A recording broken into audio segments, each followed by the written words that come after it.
Kira-kira 100 tahun yang lalu, uang atau money itu belum dipuja seperti saat ini. Uang belum didewakan seperti sekarang. Atau dengan kalimat lain, uang itu baru 100 tahun dipuja bagaikan dewa. Kalau emas, ya memang iya dari dulu memang dipuja sebagai simbol kemakmuran dan alat tukar terpercaya. Kembali ke uang. Uang itu hanya greasing the transaction, atau uang itu hanya pelumas transaksi. Uang itu hanya pelancar pertukaran. Itu adalah istilah 100 tahun yang lalu, yaitu sebelum Great Depression tahun 1931. Setelah Great Depression tahun 1931, muncullah teori ekonomi baru. Teori ekonomi dari Milton Friedman, Friedrich Hayek, Ludwig von Mises. Kemudian dikatakan bahwa sejak tahun 1931 ke sana ke belakang adalah teori Adam Smith sudah mati. Jadi teori Adam Smith mati. Kemudian sejak Perang Dunia Kedua usai, zaman ekonom penggagas Bretton Woods Conference, John Maynard Keynes berkuasa. Ini adalah zaman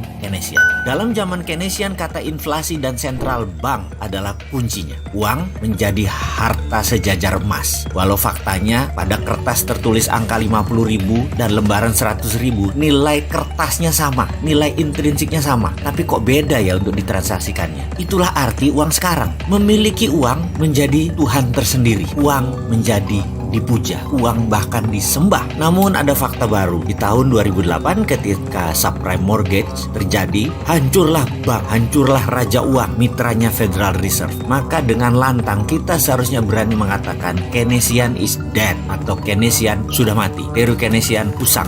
Teori neolips sudah nggak bisa jalan lagi di era digital ekonomi saat ini. Maka sejak tahun 2009, dunia mulai berontak. Banyak anak muda yang tidak percaya IMF, tidak percaya World Bank, terutama anak muda dan non-pemerintahan ya. Mereka mulai rebel. Kelompok ini dikenal dengan filosofi ekonomi baru, yaitu mereka memiliki nama dengan julukan baru, Modern Economy Theory. Pencetusnya adalah Warren Mosler, Bill Mitchell, Stephanie Kelton, Randall Wray, dan bapak dari itu semua adalah Michael Hudson. Bahkan ada yang menyebutkan teori sekarang ini setelah Keynesian mati adalah zamannya Hudsonian. Namun kita tahu virus ilmu lama Keynesian, neolips membekas dalam kepala generasi di atas kita, bahkan di sebagian generasi kita, dan agak sedikit mencemarkan ke generasi baru. Namun ada generasi yang steril, yaitu generasi milenial. Generasi milenial sudah tidak percaya Keynesian. Dia mulai mengadopsi teori dari Hudsonian, yaitu Modern Economy Theory. Tapi sayang, pejabat negara masih Keynesian semua, jadi belum bisa diterapkan Modern Economy Theory tersebut yang berbasis project. Pejabat dengan Keynesian cirinya gampang. Kalau nggak ada uang, mereka cari utangan. Dan dalam Modern Economy Theory, kata hutang itu hilang dalam kamus mereka. Kata hutang itu hilang dalam kamus anak-anak milenial. Yang ada hanya sovereign wealth fund, printing money, project creation, digital banking, consolidated bottom of pyramid, dan banyak lagi. Saya sangat bergantung kepada kaum milenial. Semoga ke depan kaum milenial bisa mengambil alih dan mengganti pemahaman kuno yang hingga saat ini masih berlaku dengan strategi tidak berhutang dan tidak jual aset negara.